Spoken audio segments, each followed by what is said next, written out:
Lucky draw વિરુદ્ધ બનાસકાંઠા પોલીસે લાલા કરી ડીવાયએસપી થરાદ ફરિયાદી બની ગુનો દાખલ કર્યો। થરાદ ડીવાયએસપી એસએમ વરોતરિયાએ અરજદારની રજૂઆતને ધ્યાને લઈ તપાસ કરતા ગુનો દાખલ થતો હોય ડીવાયએસપી પોતે ફરિયાદી બની ગુનો નોંધી તપાસ હાથ ધરી છે। બનાસકાંઠા જિલ્લામાં છેલ્લા કેટલાક સમયથી લકી ડ્રો નામનું દૂષણ ફેલાય છે। લકી ડ્રોના નામે આયોજકો કરોડો રૂપિયા કમાઈ રહ્યા છે। અલગ અલગ સંસ્થાઓ નામે ગેરકાયદેસર રીતે લકી ડ્રો કરી પ્રજાને ગુમરાહ કરી રહ્યા છે। ત્યારે આ અંગે જાગૃત અરજદાર ભરતભાઈ દવે દ્વારા જિલ્લા કલેક્ટરશ્રીને રૂબરૂ મળી હકીકત જાણ કરી અને લેખિત અરજી આપી। ત્યાર પછી જિલ્લા પોલીસ વડાશ્રીને પણ લેખિત અરજી આપી હતી, જેની ગંભીરતાને લઈ જિલ્લા પોલીસ વડાએ દરેક પોલીસ સ્ટેશનમાં અરજી મોકલી આપી હતી। જે પૈકી થરાદ ડીવાયએસપી કચેરીએ અરજદાર ભરતભાઈ દવેનું નિવેદન લીધા બાદ ડીવાયએસપીએ તપાસનો ધમધમાટ શરૂ કર્યો હતો। લકી ડ્રોનું દૂષણ બનાસકાંઠા જિલ્લામાં વાયરલ કરનારા અશોકભાઈ માળીની પોલીસે તપાસ કરી, જેમાં ગુનો બનતો હોય ડીવાયએસપી એસએમ વરોતરિયાજીએ પોતે ફરિયાદી બની ઇનામી ચીટ નાણાં પરિચલન યોજના પ્રતિબંધિત અધિનિયમ 1978ની કલમ 4 મુજબ અશોક માળી વિરુદ્ધ ગુનો દાખલ કર્યો છે। ગેરકાયદેસર રીતે ચાલતા દૂષણને ડામવા માટે આગળ આવ્યા અને ફરિયાદ દાખલ કરી આરોપીઓને પકડી પાડવા માટેના ચક્ર ગતિમાન કરેલા છે। લકી ડ્રોના કિંગ તરીકે ઓળખાતા અશોક માળી મોરથલ વિરુદ્ધ ગુનો દાખલ કરાયો। બનાસકાંઠા જિલ્લામાં લકી ડ્રોની શરૂઆત સુમારપુરી ગૌશાળા ડેડુઆથી અશોક માળીએ શરૂઆત કરી હતી। ત્યારબાદ તેણે વાલેર અને દામારામપુરા ખાતે ડ્રો કરી હવે પોતાના ગામ મોરથલ ગામમાં ડ્રોનું આયોજન કર્યું છે, જે ઇન્સ્ટાગ્રામની રીલ્સમાં બનાસકાંઠા જિલ્લાનો ડ્રોનો કિંગ હોવાનું બોલાવે છે। હવે આ કહેવાતા કિંગ વિરુદ્ધ પોલીસે ગુનો દાખલ કરી ધરપકડ માટેના ચક્ર ગતિમાન કર્યા છે। હવે ડ્રોના કિંગ દેખાતા નથી। જી, આપ પત્રકાર મિત્રો જાણો છો કે થરાદ વિભાગમાં અને થરાદમાં ખાસ કરીને વાવ, થરાદ, સુઈગામ, માવસરી, લાખણી આ બધા વિસ્તારમાં હમણાં લકી ડ્રોનો રાફડો ફાટી નીકળ્યો છે અને આ લકી ડ્રો ગેરકાયદેસર હોય છે અને આ બાબતે અમારા જિલ્લા પોલીસ વડા અક્ષયરાજ સાહેબે પણ સૂચનાઓ કરેલી છે। તેઓના માર્ગદર્શન પ્રમાણે અમે કાર્યવાહી કરી રહ્યા છીએ અને આ લકી ડ્રો જે ચલાવે છે એ લકી ડ્રોના જે લોકો છે તેના વિરુદ્ધ ગઈકાલે અમે જાતેથી ફરિયાદી બની અને એના વિરુદ્ધ ગુનો રજીસ્ટર પણ કરવામાં આવેલા છે। લકી ડ્રોમાં એક અશોક માળી કરીને છે, તેના વિરુદ્ધ ગુનો દાખલ કરવામાં આવેલો છે। બાકીના એક જગદીશ સાધુ અને તેના સાગરીતો 5 જણા છે, તેના વિરુદ્ધ પણ ગુનો દાખલ કરવામાં આવેલો છે।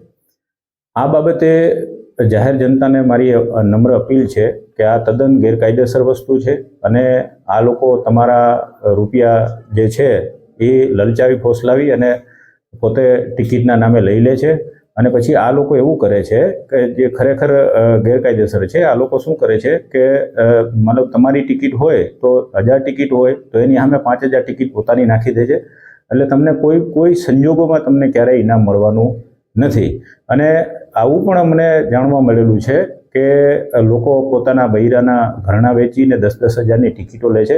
માટે જાહેર જનતાને નમ્ર અપીલ છે કે આવા લકી ડ્રો પાછળ પોતાનો પૈસા વેડફે નહીં અને આ લકી ડ્રોમાં એ લોકો એટલા ચાલાક હોય છે અને એટલી છેતરપિંડી કરતા હોય છે કે તમને કોઈ સંજોગોમાં તમને ઇનામ ના આપવા દે એવું જાણવા મળેલ છે। લોકો 1000 ટિકિટોની સામે 5-5 હજાર પોતાની ટિકિટો નાખી દે છે અને જે ડ્રોની જે કરવાની સિસ્ટમ હોય છે એમાં પણ છેડછાડ કરે છે। એટલે લોકોને ખાસ અપીલ છે કે તમારા કિંમતી રૂપિયા તમે આની પાછળ બરબાદ નહીં કરો અને તમે મહેનત કરો અને મહેનતની કમાણીના તમારા પૈસા બરબાદ થઈ જશે। પ્લસ અમે આવા જે ડ્રો કરવાવાળા વ્યક્તિઓ છે એની વિરુદ્ધ પણ કાયદેસર પગલાં લેવાના છીએ, જેથી કરીને ભવિષ્યમાં એવું પણ બની શકે કે તમારા જે રોકેલા નાણાં છે એનો ડ્રો થાય જ નહીં, કારણ કે અમે એને ડ્રો પહેલાં જ એની વિરુદ્ધ એક્શન લેવાના છીએ। એટલે અમારા જિલ્લા પોલીસ વડા અક્ષયરાજ સાહેબે અમને સ્પષ્ટ સૂચના આપી લીધી કે આવી ગેરકાયદેસર પ્રવૃત્તિઓ કોઈપણ સંજોગોમાં ચલાવી લેવાય નહીં અને કડકમાં કડક હાથે કાર્યવાહી કરવામાં આવશે। ઇવન સંગઠિત અપરાધની કલમો તળે પણ આ ગુના રજીસ્ટર થયેલા છે।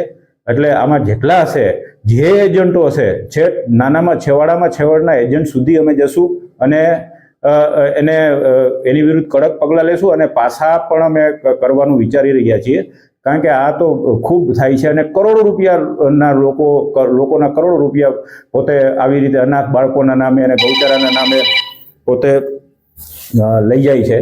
એટલે આ પત્રકાર મિત્રોના માધ્યમથી હું જાહેર જનતાને એક વિનંતી કરું છું કે આવા લકી ડ્રોમાં પોતાના નાણાં વેડફે નહીં, અને આ એક બરબાદ કરી દેવા માટેની વસ્તુ છે. તમને કોઈ ઇનામ લાગવાની શક્યતાઓ જ નથી, કારણ કે એ લોકો એટલી છેતરપિંડી કરતા હોય છે કે તે ઇનામ લાગવાના ચાન્સીસ બહુ ઓછા હોય છે.